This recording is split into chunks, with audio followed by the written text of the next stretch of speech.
Yeah, what's going on, friends, family? My name's Skylent, and today we're sort of pinpointing the focus on a game called Pandemic Express Zombie Escape. It's a zombie escape game. Some players are zombies, some players are not zombies, and everyone is parkouring around, running around, and trying to really just GTFO, trying to get out of there. It's a big open map. There's a lot of fun playability around it. It's very ridiculous. It's very silly, but it just went free to play. So the game wasn't free to play, and now it is free to play. And I do want to kind of rant off and springboard off of that and just talk about games that go free to play. If that's a good thing, if it's a bad thing, do you enjoy it? But then also, maybe I might actually do a list video. I want to ask you guys about that. Do you guys want a list video of the best games that were buy to play that transitioned to free to play? And that actually did really well and did great.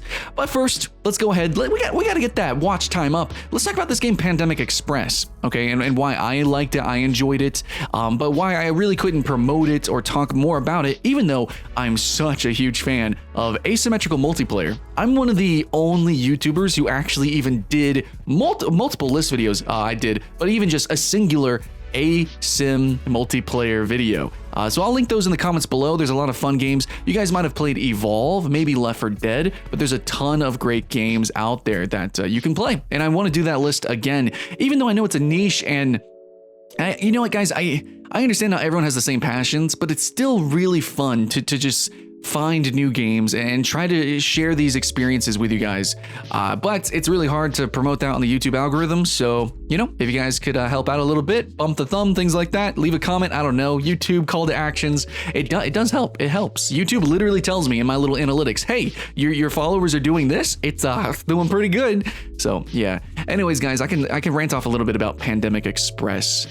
So this title is one of those cute kind of mod-ish game. I think it was inspired from mod, if I'm not mistaken, but it just feels like one of those mod-style games where it's basically like some amateurs in game design, amateurs in coding, and amateurs in really producing a game. They're not going to make like the biggest, craziest, most polished game with a campaign and like level editors and, you know, a full AAA experience. Obviously not, it is, but in terms of uniquity, originality, right? In terms of just something different and weird, even all the way down to its bones, where it's like, it feels like such a weird game, like how fast and jumpy everything is.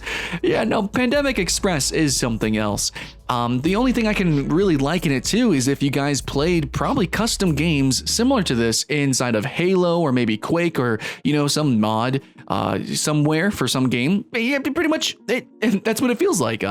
I've played stuff just like this in Halo, where everyone was trying to run away from zombies. Everyone's moving super fast, but now this being its own game, having its own map, having its own, you know, the way the buildings are structured, there's like little mini cities that you can parkour around and run through. I love that. There's so much complexity with the map, actually, being so wide open as well. And, Predator, Far Cry Predator. This game does kind of feel like Far Cry Predator a little bit, though the humans moved a lot slower in that game. But then again, you had hang gliders and zip lines and stuff like that too. Yeah, Pandemic Express has like freaking jump pads and shit. Like it's pretty out there. It's pretty cartoon. And I'm trying to name drop specific games that are actually really niche. You know, like Far Cry Predator. That's something that really should come back. That was really freaking cool, especially with its map editor. But, you know, Pandemic Express is one of those games that it has really fallen through the cracks, especially as what was a buy-to-play game. Now, they did have a free weekend and things. You know, they tried to get some players, and it was fun when it launched. But I will say this, it was buggy, it wasn't perfect, the balance is weird. It has mixed reviews right now, and I'm not sure why it has mixed reviews at the moment, but that is overall and recent. So you do got to keep that in mind. And you know, really a lot of games that go free to play, they are mixed reviews or have a mixed reception, or they don't have that big of a player base and they kind of need it to survive. That was kind of like Evolve. And Evolve was a AAA game, though, I mean, it kind of didn't feel like it in ways, but it looked like it. It looked like it. Anyways, so we get these games that are mixed and then they go free to play. And sometimes, like I think recently there's a game called Blade Symphony, which was a fighting game, and when it went free to play, I think it messed with the balance a little bit. They might have added some stuff to the cash shop, and that happens a lot too.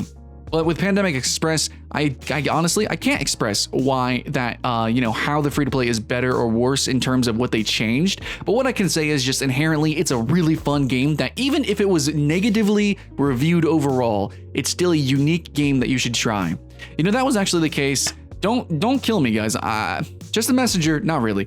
But basically, there was a game called The War Z, and it was kind of an infamously horrible game. But since that was my first experience into like the DayZ and zombie survival genre, I actually had a lot of fun. So this game really doesn't have any peers. It's, you could say, well, it's like, Left 4 Dead kinda. Not really. Not really. If you guys can come up with a better example of this style of game, I would love to hear it. Please share it out there. I'm gonna play it. But at the moment, as a free-to-play especially, this is a title that you want to jump into, playing as the zombie or the humans. I gotta say, I normally love playing as the zombies in these kind of games, but I think I really like playing as humans in this game. So I don't know if that's a good or a bad thing. Maybe I just don't have enough experience with this title, but it's a cute game. Then again, it is a cute game. It is like, okay, the map is big, but overall, like, there's not that much to do. It's not like there's a billion weapons with lots of different tiny customizations. There's some perks, whatever.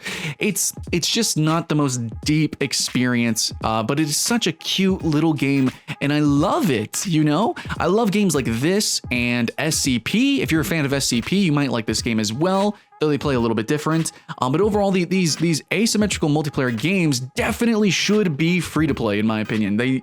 You need the player bases for these type of games. That's really the whole point. And yeah, they are going to be disbalanced, and they're going to be janky. They're going to be glitchy. They're not going to be the most polished things ever, I know, but I really love promoting these style of games. Anyways, yeah, so let's go ahead and just talk about free-to-play games that have transitioned. Obviously, Evolve did and then died, and Block and Load did. And actually, there's been some cases of free-to-play games going buy-to-play and then back to free-to-play, which was Block and Load. But god dang, do I love it when games go free-to-play. And I want you guys to help me make a list here. I do want to do a list video. So what are the best free-to-play games that were once buy-to-play and then actually, like, have done really well? I might do a list of, hey, these are the brand new games this year. They just went free to play them. And then I might do an all-time list. Like, hey, these games, they went free to play a little bit ago, and they've really proven themselves proper, that they know how to do free to play. But then again, maybe I should even do a list of just bad free to play games, games that transitioned and it was just a money grab, which is really tragic. But I do gotta say, I do love free to play games, not just because obviously, like, it's free. Free games are cool. I wish Depth would go free to play, but they have enough free weekends that I get my fill out of it. Depth is about sharks. Some players are sharks, some players are scuba divers, and you can kind of see what happens in between there, right? So I wish more of these games did go free to play. I just wish more games were free to play. I don't believe in selling art or prohibiting people from accessing that art. I do think games as an art is a thing. Pandemic Express, I don't care if it's on mixed reviews. My time with it, even if you just play one game or two games with it, I think that's art. There's something special about it. And I just wish more people could access these style of games. And if more people were aware of these kinds of games and then these specific games, I think the overall gaming ecosystem would be a little bit healthier. I think we'd have a larger variety of original ideas like Pandemic Express, whether they're well done or polished or not otherwise. There'd be more competition, so more people would be inclined to compete proper. But then also, I think we would get better games. We would get better games, more healthy player bases in these games. And overall, yeah, it would be free. So it would be free and you guys would be a little bit happier. It'd be easier for me to do list videos. And also, like, when I'm streaming or playing games, like, this is a total game that I'd be like, yo guys, let's go play some Pandemic Express. Let's go goof it up, And I think it's cool to have some fun, goofy games. This is back in the day when I would play Halo 3, we had so many custom game lobbies and we would do such ridiculous shit. I mean, even from Halo 1 with LAN parties, but then Halo 2 with the online, obviously. I would always have full lobbies, always 16 players, back to back for 8 hours a day. And we would just be playing the most ridiculous stuff, making machinimas, and that's what I want. And now we have so many games, maybe we don't all have a hub game we play anymore. Like, we're not just sitting in Call of Duty, we're not just sitting in Halo anymore, but we should be able and feel free to jump around to games like, oh, Paladins, let's go play Paladins, let's go play, oh, Pandemic Express or SCP. Let's go play these weird games, but sometimes we can't do that because those games cost money or those games don't have strong enough player bases, which you really do need. There's like a lot of players.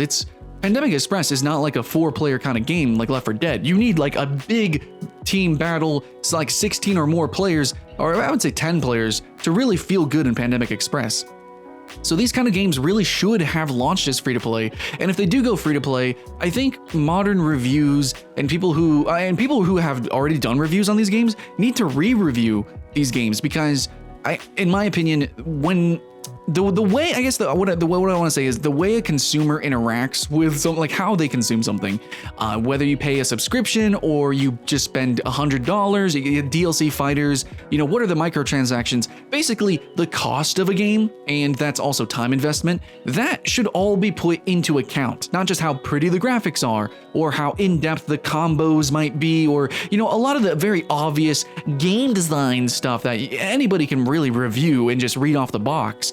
I'm talking about, like, okay, is this a fun game? Like, it could be a shitty fun game, and it could be like the best shitty fun game. Like, I don't know how to explain it, but there's a reason that I play Paladins far more on stream than Overwatch, and that's simply because it's free to play, and that free to play means a lot. And I think to some people, they don't really get it. It's like, oh, you don't have to spend money. Yeah, some more people might play that game, but that's actually not true. Overwatch does have more people, but it's just the fact that in that moment, in a live situation and playing a live game as a service, when you're trying to get someone to join you, to play with you, free to play matters a lot. And so it does kind of become I guess it's a quality versus quantity thing. And in this day and age, we have a lot of games that are so heavy time investment, and obviously they're AAA, right? You got these big old MMOs or games like Monster Hunter. Yeah, that's all cool and everything, but we have so many games to play, so many experiences that we could be having, that it's like, well, you can't blame me that I've played Dauntless more than Monster Hunter, even though right now I'll tell you Monster Hunter is better. You can't blame me that I played Paladin so much, even though I can tell you Overwatch is a better game. Free to play absolutely matters, and if you think it doesn't, I don't know what to say. This isn't the channel for you. I'm not the critic for you. But I do love free-to-play games, even though I'm willing to spend the money. Obviously, I make money doing this, so I'm willing to spend the money and put the time into these games. But free-to-play just means so much to me. So, Pandemic Express Zombie Escape is a game that I think you guys should check out, even though it says mixed reviews. In fact, I would say, guys, look, I know your time is precious. Oh, trust me, I know it is. But I think that when a game goes free to play, even though it has mixed reviews, look at the gameplay. If it looks silly, if it looks fun, it's definitely worth trying. And even if you don't stick with it, even if you don't love it, I promise that this game and many others that hopefully I'll be sharing in the future are still like it'll leave you with memories. It's something special that somebody tried to make and tried to convey some sort of art. And I think it should be seen just a little bit, even if it's just with this video. I don't know, but I had a time with it. Maybe you guys could too. Just wanted to make you guys aware of Pandemic Express Zombie Escape, and in the future, many more games. Yeah, because I do like to talk about a lot of free-to-play games. Anyways, so that's pretty much it, guys. If you guys want to see my live first look at this game, actually, I'm going to throw it over on my free-to-play. I have a free-to-play specific channel called Free For All. I'm going to have a comment with that, a link to that channel there as well, and hope you guys enjoy that. I'll be uploading more to that channel as it gets bigger and bigger, and hopefully I might be able to actually hire some of you guys to actually upload videos to it. That'd be really sweet. So subscribe to that, guys, and subscribe to this channel. Sub if you love it, and bump the thumb as well. Much love, and I'll see you in the next one.